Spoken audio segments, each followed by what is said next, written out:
I am accustomed to shoot at wicked barons, and I will shoot at one with a hollow heart, empty of honor, full of laziness.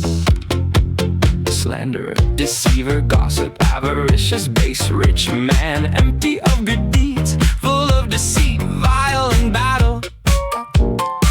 He is wicked from his feet to his head, and cowardly from his head to his heels. And his counsels of boys, his court of poor provisions, his company heavy and sorrowful, and his gifts poor and lacking. His deeds go like a fire of straw.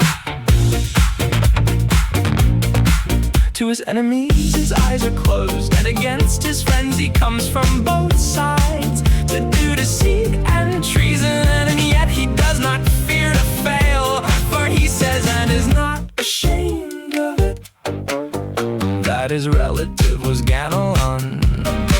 For that reason he does not care if he acts treacherously. He never struck a blow against enemies without leaving his companions there, and the horses and the equipment. And he does wrong when he carries a mail coat or weapons except spurs, which have been worth more to him at times than a lance or a cutting sword.